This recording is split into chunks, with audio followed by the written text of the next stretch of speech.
Hello, everybody. Welcome to the Buckeye Weekly Podcast. I am Tony Gerdeman, here as always with Tom Orr.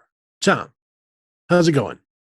Tony, we spend the whole year or most of the year doing a Michigan Monday podcast, and it all leads up to this week. And it's the Michigan Monday podcast of Michigan Ohio State week. I'm just okay. Just nothing really to look forward to. So I don't know. It's fine. Whatever. How are you? I'm good. I've got all my Michigan week shopping done. Got the tree up. Got the scarlet and gray and maize and blue tinsel everywhere. It does not go well together. Just let you know that it's quite a clash. But yes, it is Michigan week, or for the Michigan fans listening, it is Ohio State week. And welcome to our Michigan Monday podcast. We're going to talk a little bit about Michigan's 59-18 win over Maryland on Saturday. And mainly, how does it apply? Because I don't know how much of it actually does apply.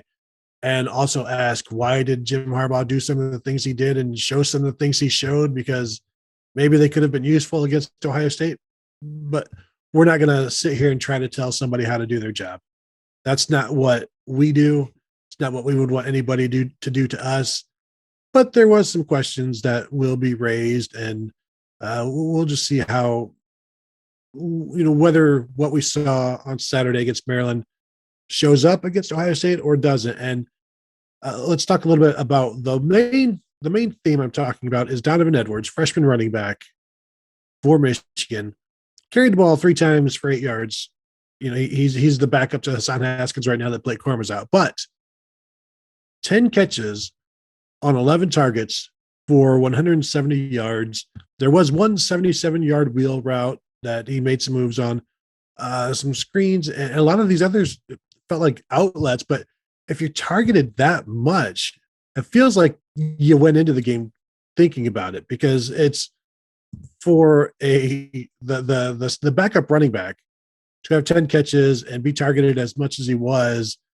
It sure felt like you're trying to do something there. So, Tom, my question is this something they're showing that they're not going to use, or is this something that they thought, well, let's see if it works, and then we can use it against Ohio State? Or is it somewhere in the middle, or is it nowhere at all?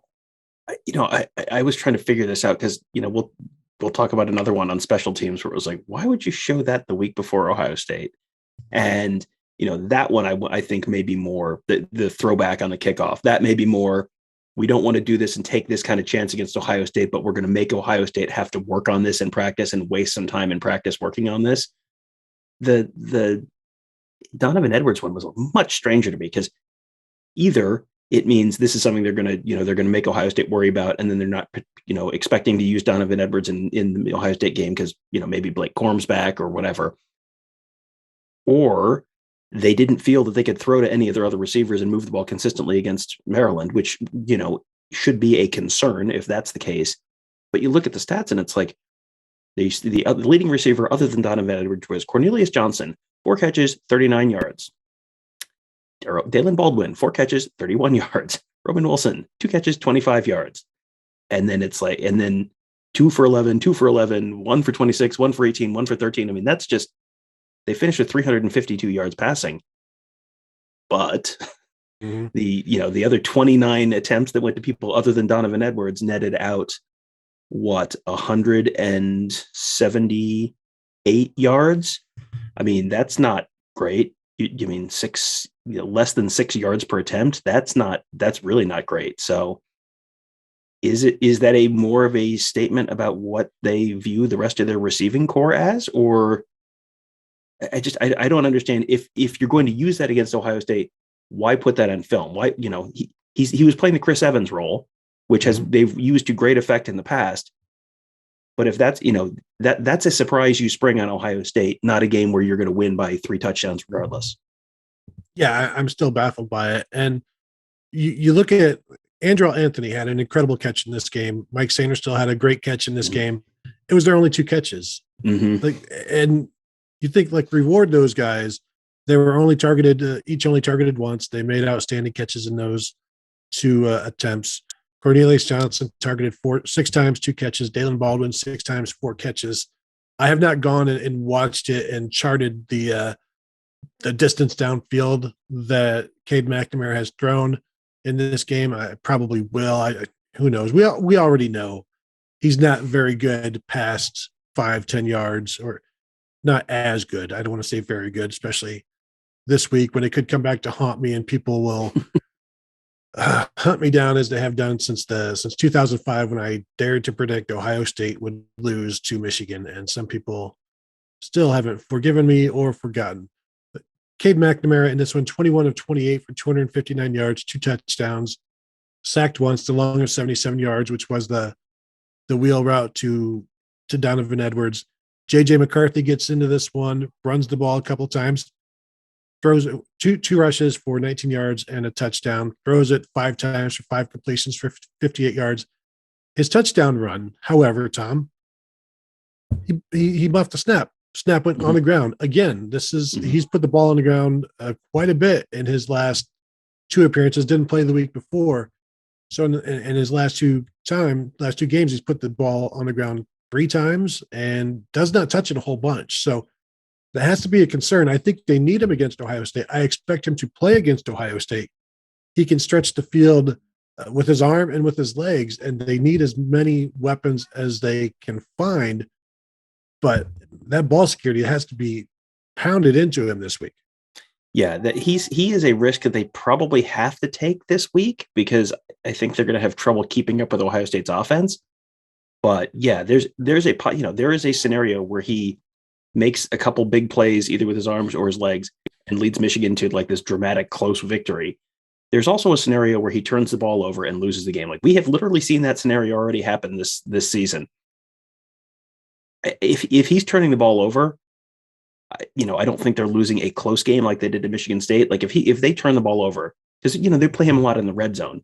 If you're coming away from your red zone possessions with 0 points because you turn the ball over, or you muff a snap and you have to kick a field goal because it's 4th and goal from the 19-yard line, that's when you're getting blown off the field this weekend. It is go back a month, and we're talking about how JJ McCarthy is the guy who could be the key for Michigan to beat Ohio State. But Jim Harbaugh hadn't played him enough to get him ready for the fact what they were going to need him to do against Ohio State. Because he's kind of just managing week to week through the season. We have to win this week. We have to win this week. We have to win this week. Well, yeah, you do. But when when you have the job status and contract status that Jim Harbaugh does, you really have to. He did what was good short term. I don't think he did what was good long term. And that's not us saying that now. That's, we were saying that 4 or 6 weeks ago. That is, I think, ultimately what probably is going to cost Michigan a better chance to win this game. Because I think if you had JJ McCarthy more ready to play, that gives Michigan a better chance to win. Because Cade McNamara is like, fine. I'm going to need Cade McNamara to stop hitting his offensive lineman in the back of the helmet. Like, how many times have you seen an Ohio State quarterback hit an offensive lineman in the back of the helmet in the last 25 years? Twice, maybe. Once. I mean, I literally can't think of one off the top of my head. And he's done it a couple weeks in a row. We just watched Ohio State defensive linemen swatting down all sorts of passes from Peyton Thorne. What do you think is going to happen when if Ohio State's defensive line, they may not even need to get a sack to completely change the game and not, just knock a pass down on 3rd down, and there you go. It's basically as good as a turnover. I am not a real big believer in Cade McNamara. Like, he's fine. He's pretty good on the scale of Michigan quarterbacks over the last 5 years, but he is what he is, and he isn't what he isn't. And that's why we've been saying you need to get JJ McCarthy ready for this game. And I don't know if JJ McCarthy is truly ready for this game yet. I really like JJ McCarthy's 1 touchdown pass, really strong arm, and can zip it in there. It was a nice throw into the end zone. Ohio State batted down 4 passes from the defensive line this past week.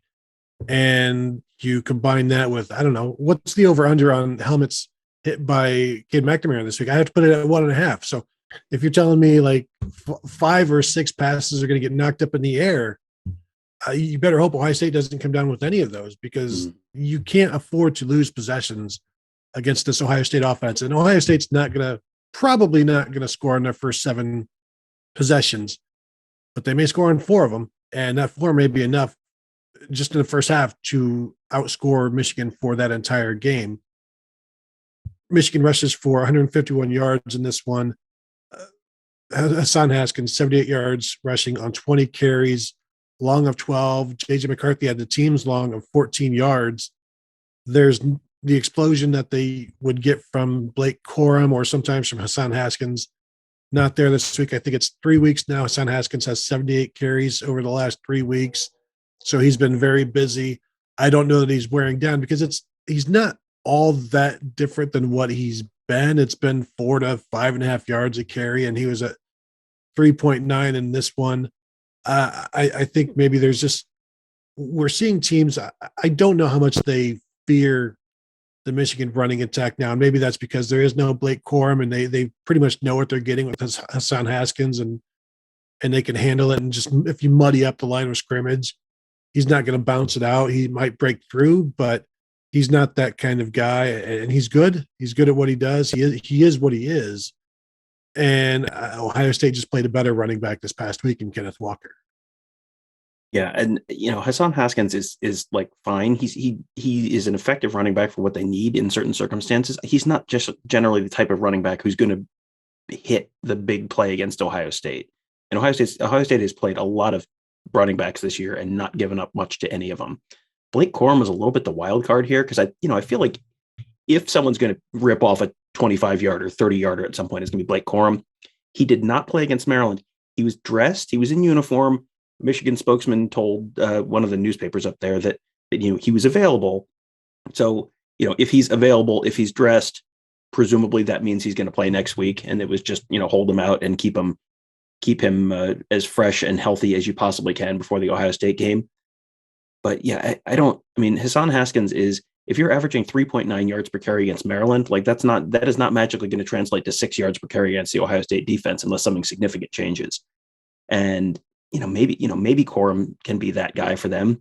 How healthy is he? Is he going to be 100% against Ohio State, or is he going to be limited? Because Kenneth Walker was a little bit limited, and no disrespect to Blake Corum, but Kenneth Walker is a better running back than Blake Corum too, not just Hassan Haskins. So I don't think Michigan's going to be able to run the ball super consistently. They may put up 35 carries, 154 yards. That's what they had against Maryland. They could do that against Ohio State, and I don't think that does them a whole heck of a lot of good. No, I agree. It's almost a placeholder of a stat. And what does it just move you between the 30s? Because I think that's pretty much what that does. And what does McNamara do to get you into the end zone is going to be the real answer there. I think Ohio State will have enough success in that realm they've picked it up.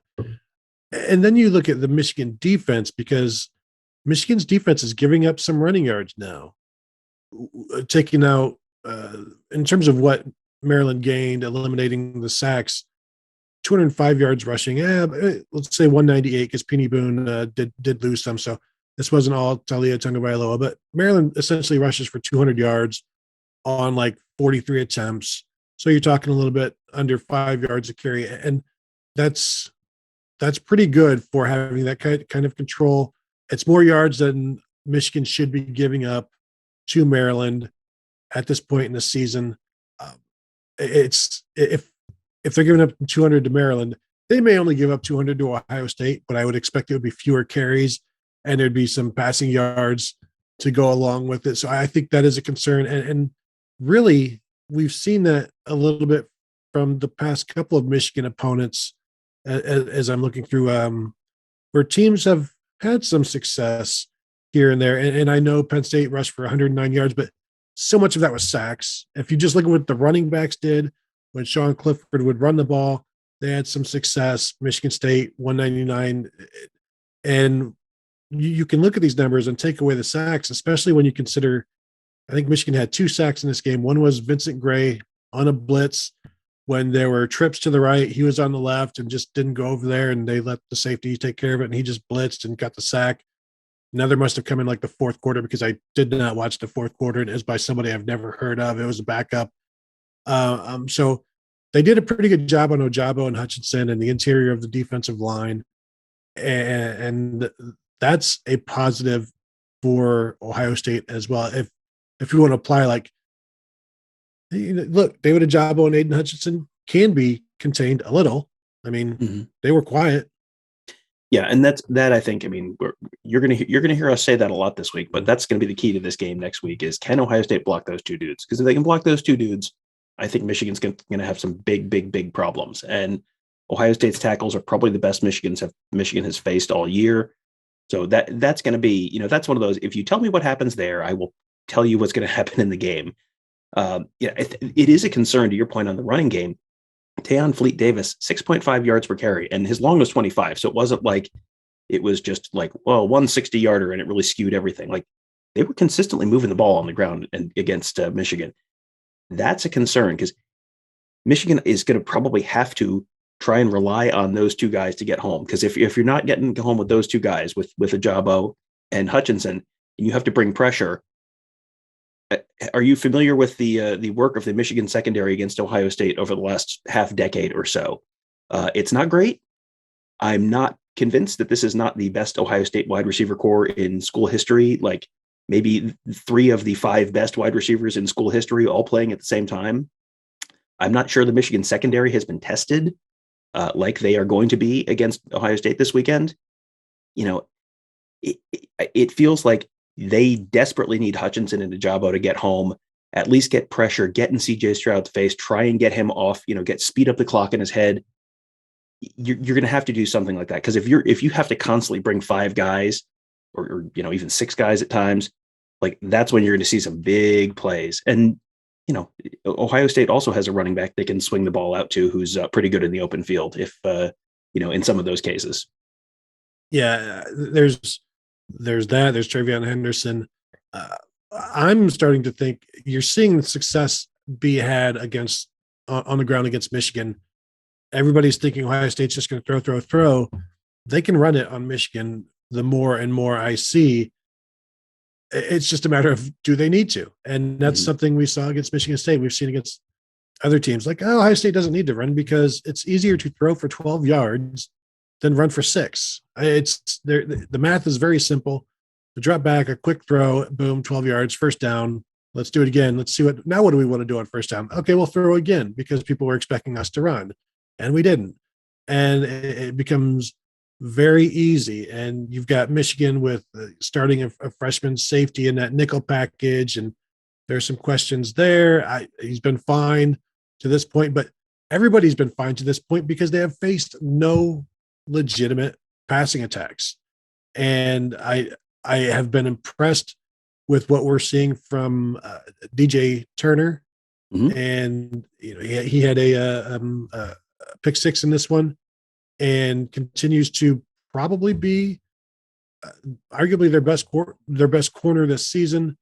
And so they're getting better, but getting better against one, this is going to be the real test. I feel like they've been taking a course in football, but they're going to miss the summer semester of what they're going to what the next semester is going to be about, and they're going to go from the freshman year to sophomore and a half year or something. They're going to miss something in the middle that would have helped because Ohio State is so far above anybody else in the Big Ten, anybody else that Michigan has faced. Go look at the stats and go look at the talent, go look at the roster. It's very different. And we should just do a counter on how many times we say, Ajabo and Hutchinson, you stop them and that's it.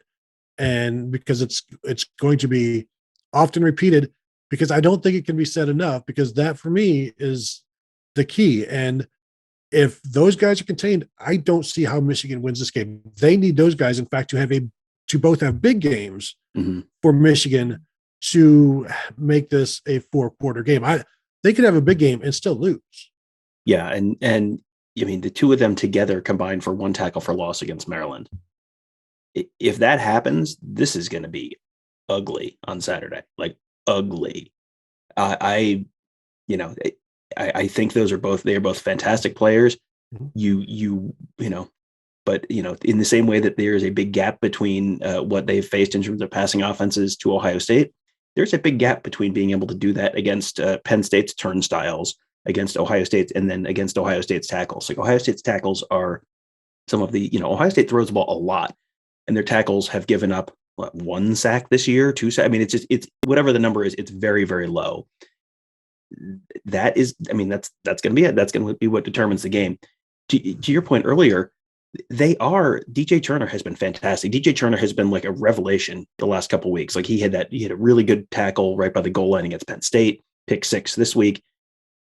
Let's just stipulate DJ Turner, put him on whoever you want to put him on. Okay. Now Chris Olave has gone. Okay. Who's on Garrett Wilson? Vincent Gray. How's that going to go? Not great. Who's on Jackson Smith-Njigba? I'm guessing Daxton Hill. That's what I'm guessing as well. So that'll be fun. That will be fun. And so if we stipulate that those two guys are both, okay, take both of those guys out. Michigan has locked those two guys down. You still have Garrett Wilson. Tony, do you remember the 2018 Ohio State-Michigan game when Michigan had a couple real good corners? Yeah. You remember the third wide receiver for Ohio State in that game and how that worked out for him? Yeah. I think Michigan fans are just going to see the back of Brandon Watson's jersey chasing Chris Olave or KJ Hill just in their nightmares all week. Like you got a numbers problem, and the numbers problem is even if you assume that the two guys are great, like there's a third guy, and if you give them a lot of safety help, well, we just talked about how Ohio State might be able to run the ball a lot. Like there is going to be a pick your poison problem here, I think, for Michigan on South Saturday. You could see some RJ Moten in the back of the jersey or Brad Hawkins, like we saw with Josh Metellus a few years ago, where just he may have escorted 6 or 7 touchdowns in one game. But even getting back to the sacks, and then I want to go back to I think the Michigan offense. But Michigan had 7 sacks against Penn State, won by 4.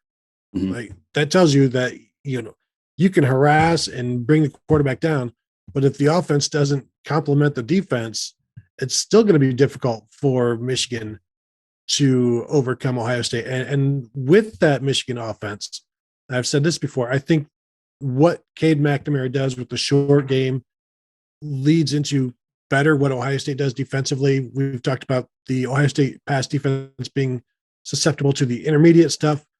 That gets to be further and further out of Cade McNamara's comfort zone. Not that he can't do it. He has done it. Sometimes he's done it very well. Other times he has not done it very well. And do you know which Cade McNamara you're going to get on Saturday? You have no idea. Mm-hmm. You hope you're going to get the best version. That's a tough ask in a game like this with playoffs on the line, Big Ten East crown on the line, Michigan's first ever trip to Indianapolis on the line. This is the biggest game in Ann Arbor since when? I mean, 97? Yeah, 2003. 2003, there was at least a Big Ten championship game on the line. But yeah, no, I mean, in 2005, were they in line for the Big Ten championship game in 2000, or for the Big Ten championship in 2005? They were still like a 2-loss team or something. At that point, weren't they? Yeah. I mean, this is playoffs we're talking about. Yeah, probably. They were out of the playoffs in 2005, Tom. That's true. we all were. The point about throwing downfield. We talked earlier about Donovan Edwards and how he was like the thing that made Michigan's passing offense go. He had 170 receiving yards. Tony, you want to guess how many of those were after the catch? Tell me, Tom, because I'm looking at it right now. 134. So 36 passing yards through the air on 10 catches. I could do the math there. That's 3.6 yards downfield on average.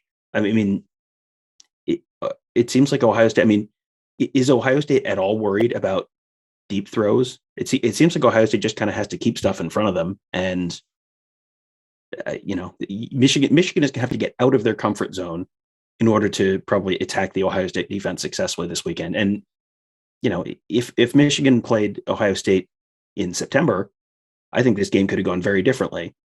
I mean, Minnesota was very, very, very famously laying out quite a game plan to beat Ohio State. If you recall that back in early September, I don't think that game plan works anymore, and I think that's going to be a problem.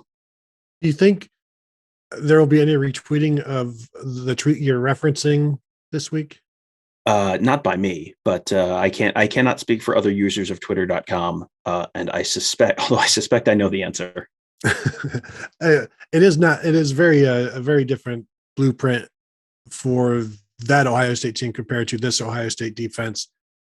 And I would expect you're saying wondering, does Ohio State just keep stuff in front of them?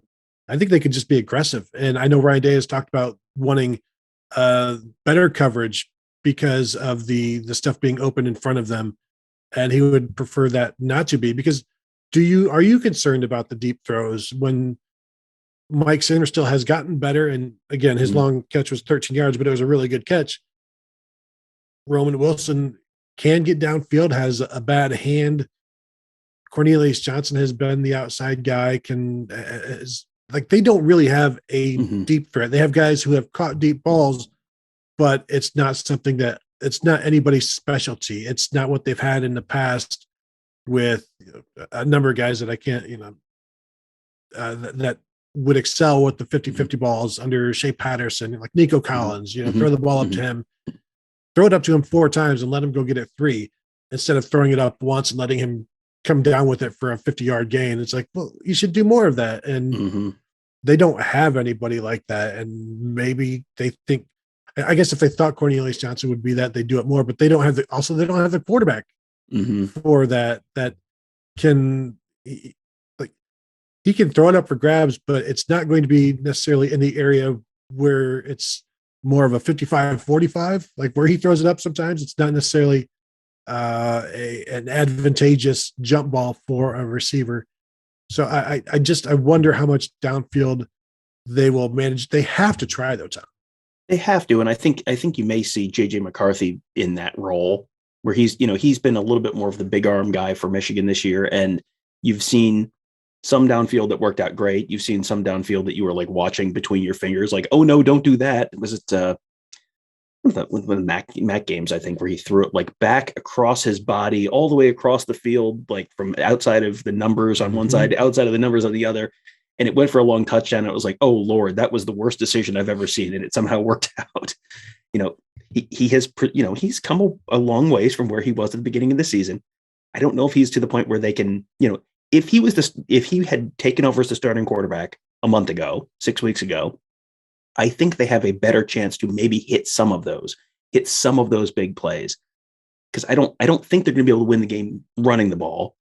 And I don't think they're going to be able to win the game throwing the ball with Cade McNamara. So is JJ McCarthy hitting some stuff downfield and, doing what Adrian Martinez did in the Nebraska game, where, you get someone behind a safety, you hit one, you get someone, get another guy loose somewhere, you hit another one, like, okay, there's a couple. So now you're to 14. Where are the rest of the points coming from? Because it feels like JJ McCarthy, like that would at least give them a good start. But I don't know that they trust JJ McCarthy to do that right now, which is kind of a problem. And yet, even if they lose this game, you're looking at a 10-win. They're already a 10-win team. And they've gone about this Cade McNamara, JJ McCarthy thing in a way that has worked. I would be shocked and appalled if JJ McCarthy is not starting next year. And it feels like if you want to take the next step, like this, what has happened with Cade McNamara is, and regardless of what else happens, it feels like this is, I don't see Michigan winning a national title. I'll just say that. And I don't see them necessarily winning a Big Ten title. It feels like this is the level where Cade McNamara can take them. Not unlike JT Barrett, but then you need a quarterback who can take them farther. And I think that's JJ McCarthy. And I would expect him to be the starter next year. I don't know how that's going to go, how that's going to be taken in terms of the team mood. But I think they would also see, like, we know what our potential is with these two quarterbacks, and we know it's higher with JJ McCarthy. Yeah, I mean, I think that's almost a given that they almost have to do that next year. So, someone that I have watched play for another team this year that I can't help mentally adding to this Michigan team and wondering how it would change things. Xavier Worthy from Texas. Like, he was committed to Michigan. I think he signed with Michigan and then didn't do something with the admissions office or something. But, he wanted to go to Michigan, planned to go to Michigan, and then ended up at Texas. He is the kind of big play receiver that this Michigan team would desperately love to have. That would, if you put JJ McCarthy at quarterback for the last 6 weeks, and you add Xavier Worthy to this team, I think we're having a very different conversation about this game. But neither of those things has happened. So I think we're having this conversation about this game. And here we are. So, anything else, I'm just really looking forward to this game. Again, the possibilities. Michigan can definitely win this. We're not saying they can't. They absolutely can. At any moment, Ohio State can play as they did a few weeks ago or a couple of months ago, and you're thinking, how are they going to beat Michigan? We're not thinking now. It's like, well, here's how they're going to beat Michigan is the thought process now. But this is a rivalry game. This is the rivalry game. And even though things have gone Ohio State's way for the last however many years, I've lost count. It's not like they've all been blowouts. So there have been close games when the teams haven't been all that equal. So, Tom, anything else before we go? No, I think we're going to have plenty more shows to talk about this game moving forward. Plenty more chances to tell people that the role of Aiden Hutchinson and David Jabo may be somewhat significant this week. It will be. I don't know if we've mentioned that, but we will again as we go throughout the week. I'm looking forward to it. Always the best week of the year. So much to talk about. Want to we will continue to discuss this, and we'll see where Michigan shows up on Tuesday in the college football playoff rankings. Maybe top 3. Who's to say, Tom? Probably not top 3, but definitely top 5. Almost certainly top 5. All right. Well, we'll see, Tom. We'll see. All right. That will do it for this show. I want to thank you all for tuning in as always. Looking forward to this one. I know you are. And then we will eventually recap this game. We'll preview it. We will do all of that because it is Michigan week. So that's what we're going to talk about this week. So thank you all for tuning in, and we will talk to you tomorrow.